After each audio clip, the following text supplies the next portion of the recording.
പണ്ട് ഞാൻ എപ്പോഴും ആലോചിക്കും, ഈ കാറ് ഓടിക്കണത് ഒരു സിനിമ കാണുന്ന പോലെയാണെങ്കിൽ ഒരു ബൈക്ക് ഓടിക്കുന്നത് ഒരു സിനിമയിൽ അഭിനയിക്കുന്ന പോലെ, അതിൽ ജീവിക്കുന്ന പോലെയുള്ള ഒരു ഫീലാണ്, ഒരു അനുഭൂതിയാണ് തരാൻ തോന്നിയിട്ടുണ്ട്. പിന്നെ ഞാൻ നന്നായിട്ട് വേറെ അലമ്പൊന്നുമില്ലാണ്ട് വണ്ടി ഓടിക്കുന്നത് കണ്ടപ്പോൾ വാപ്പ എനിക്കൊരു ബുള്ളറ്റും കൂടെ വാങ്ങി തന്നു 2013 സമയമായപ്പോൾ. ആ ഒരു ബുള്ളറ്റ് വെച്ച് ഞാൻ പോകാത്ത നാടുകളില്ലെന്ന് വേണം പറയാൻ. എനിക്ക് ന്യൂറോ സർജറി പണ്ടേ എനിക്കൊരു പാഷനുള്ള സംഗതിയായിരുന്നു.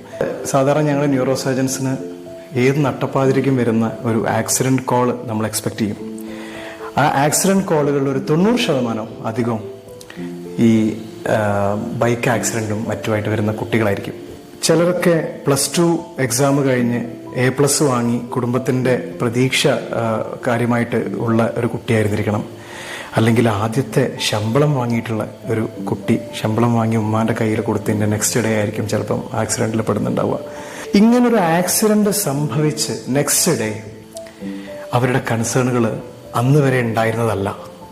അന്ന് വരെ ഉണ്ടായിരുന്ന ഈ കുട്ടിയുടെ മാർക്ക് ലിസ്റ്റിനെ കുറിച്ചോ അല്ലെങ്കിൽ അവൻ്റെ ജോലിനെ കുറിച്ചുള്ള യാതൊരു ഒരു കൺസേൺസും അവിടെ കാണില്ല. അവിടെ കാണുന്ന കൺസേൺസ് എന്ന് പറഞ്ഞു കഴിഞ്ഞാൽ അവൻ വെന്റിലേറ്ററിൽ നിന്ന് മാറിയോ, കണ്ണ് തുറക്കുന്നുണ്ടോ തുടങ്ങിയിട്ടുള്ള കാര്യങ്ങളാണ് അവിടെ പിന്നെ ആകെ ഡിസ്കഷൻ വരുന്നത്.